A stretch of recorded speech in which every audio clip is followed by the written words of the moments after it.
Assalamualaikum warahmatullahi wabarakatuh. Perkenalkan, nama saya Arlanda Saputra. Pada kesempatan hari ini saya akan melakukan wawancara bersama salah satu wali kelas dari Sekolah Madrasah Aliyah Mutmainah Limbo. Saya sebut nama beliau yaitu Yuyun Aher SPD. Langsung saja kami akan melakukan wawancara tentang mengenai manajemen peserta didik. Saya akan mewawancarai Bapak Yuyun dengan melaksanakan tugas Bu akhir saya di mata kuliah manajemen peserta didik.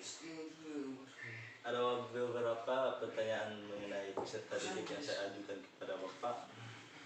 Pertama, Bapak kan sebagai wali kelas ada cara-cara tertentu. Nah, cara Bapak untuk mengatasi kehadiran peserta didik itu bagaimana?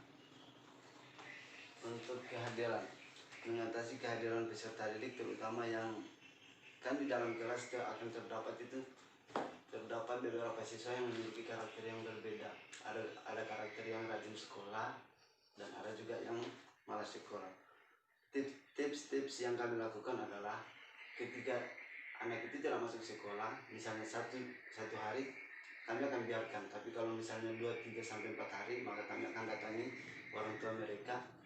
Kami akan bekerja sama dengan orang tua mereka untuk mencari tahu apa sebenarnya penyebab anak ini malas masuk sekolah. Itu umumnya, khususnya kami datangi siswa tersebut, maka kami akan cari tahu bagaimana cara belajarnya, bagaimana cara supaya dia rajin sekolah, supaya dia rajin masuk sekolah. Karena di sini kan banyak tips-tips yang harus kita lakukan untuk mengetahui anak tersebut apa sebenarnya yang menyebabkan dia tidak sekolah. Kita harus temui dia secara pribadi dan ya paling tidak dibantu oleh orang tua siswa tersebut. Intinya. Nah, dalam aspek tadi tentang mengenai pencarian penyebab kehadiran siswa tadi, cara mengatasi hal tersebut untuk mengoptimalkan kehadiran siswa tersebut bagaimana? Ya, ketika terdapat siswa tersebut seperti itu, maka cara-cara untuk mengatasinya yaitu pertama, kami akan datangi siswa tersebut dengan mencari tahu teknik belajar seperti apa yang dia inginkan.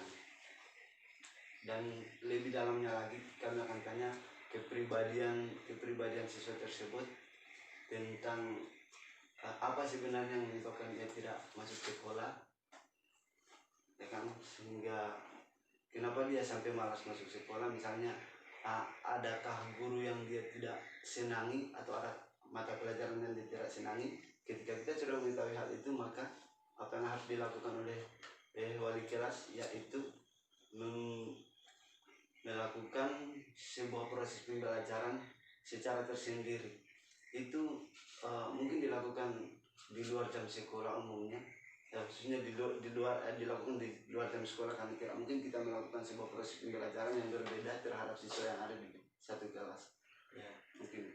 Nah, dalam situasi sekarang kan situasi pandemi COVID-19. Ya. Nah, apakah di sekolah Madrasah Aliyah Limbo itu, Mutmainah Limbo, masih melakukan sekolah offline atau online? Iya. Kalau untuk sekarang proses pembelajaran yang diterapkan di sekolah Madrasah Aliyah tersebut yaitu karena kita melihat bahwa di sana untuk jaringan internetnya kan tidak sebagus yang seperti sekolah-sekolah yang ada di kota, seperti itu. Jadi kami melakukan proses pembelajaran hari Senin, misalnya hari Senin, Selasa sampai Rabu. Hari Senin kami lakukan kuliah online, Selasa kami bukan kuliah, maksudnya sekolah. Proses pembelajarannya hari Senin kami lakukan online, hari Selasa offline. Dalam seminggu kami melakukan proses pembelajaran offline itu hanya 2 kali, yang lainnya itu online. Karena kita juga harus mengikuti protokol, mengikuti aturan yang harus diterapkan oleh pemerintah. Nah, di situ kan dalam 2 hari ada proses pembelajaran daring. Nah, pembelajaran daring itu apakah kehadiran siswa itu sesuai dengan sekolah yang dilaksanakan secara offline? Iya, Apakah menurun atau menaik atau naik gitu iya, oke. kehadiran Eh, siswa? Intinya ketika ketika hal itu ditanyakan, misalnya begini, jangankan sebelum adanya COVID-19, ketika masuk hari Sabtu, hari Minggu libur, lalu hari Senin pasti banyak anak-anak yang merasa malas sekali mau masuk di hari Senin dan lain sebagainya. Dengan adanya ini pembelajaran offline lalu online, maka tidak steril pembelajaran offline-nya. Kadang ada siswa yang tidak masuk pada saat pembelajaran offline-nya, ada juga yang masuk seperti itu. Berarti dalam kehadiran sekolah online ini tidak memungkinkan kehadiran siswa untuk rajin belajar atau bagaimana? Ya, kalau misalnya rajin belajar dengan tidaknya itu tergantung dari siswanya itu sendiri. Cuma dari pihak pendidik rata-rata memerintahkan untuk selalu belajar, sekalipun proses pembelajaran di sekolah tidak setiap harinya tatap muka, tapi proses pembelajaran di rumah harus dilakukan setiap hari, karena tugas utama sebagai siswa yaitu belajar. Kalau misalnya proses pembelajaran online-nya itu seharusnya, kalau menurut kami Dewan Guru sih tidak terlalu belum semaksimal mungkin, belum maksimal, karena sekolah tempat kami mengambil itu kan di desa. Sementara di desa itu untuk jaringan internetnya itu sangat masih minim jangkauannya, masih sedikit, masih jaringan internet di sekolah itu nanti kita cari-cari tempat baru bagus. Tapi kalau jaringannya belum di sembarang tempat, jadi untuk belajar online-nya itu belum, kami menganggap bahwa tidak steril untuk diterapkan di sekolah madrasah aliyah tersebut. Berarti dalam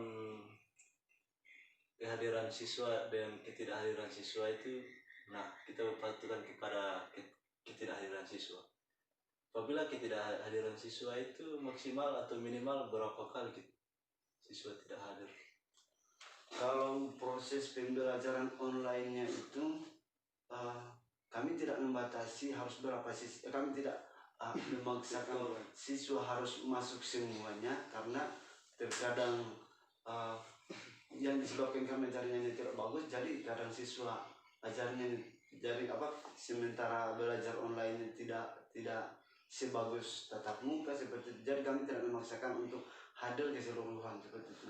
Tetapi kalau yang offline, kami sebenarnya mengharuskan untuk semua siswa masuk sekolah. Cuma karena hari ini sekolah dan besok tidak sekolah, lalu bisa sekolah, itu ternyata sangat mempengaruhi anak-anak yang hari ini sekolah, hari ini saya tidak sekolah, besok saya sekolah, lalu saya tidak sekolah.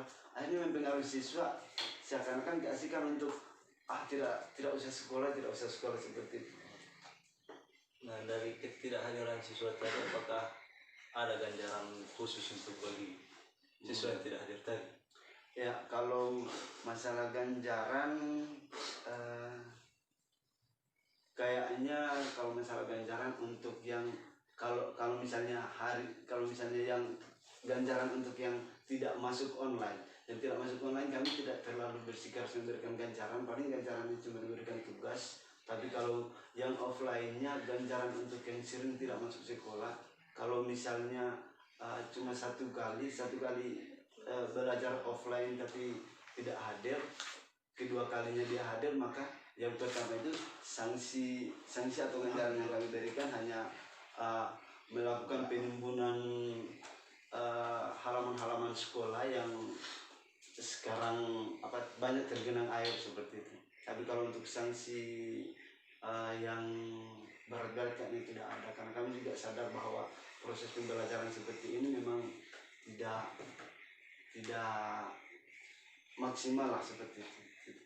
Nah, pertanyaan terakhir tentang Bapak kan sebagai wali kelas tentu mempunyai cara-cara tersendiri untuk mendidik peserta yang ada di kelas Bapak sendiri. Nah, cara Bapak itu bagaimana untuk memaksimalkan kehadiran siswa yang menurut Bapak sendiri?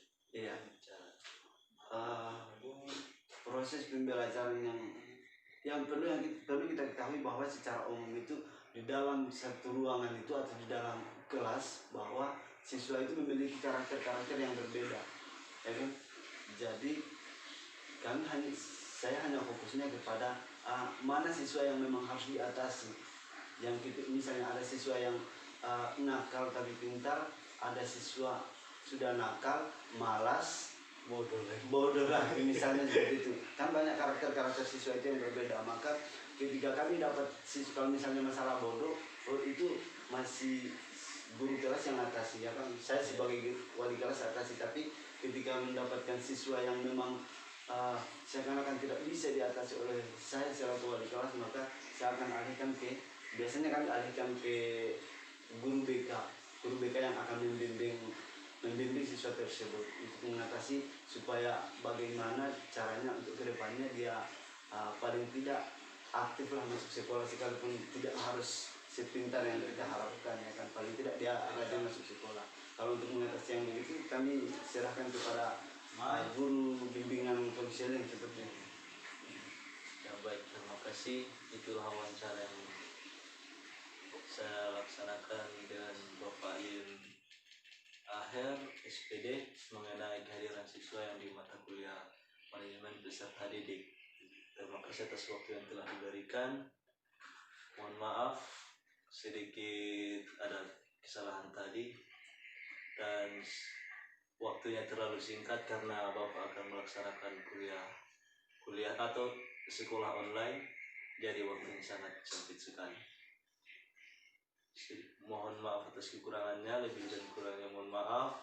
Billahi fisabilillah. Wassalamualaikum warahmatullahi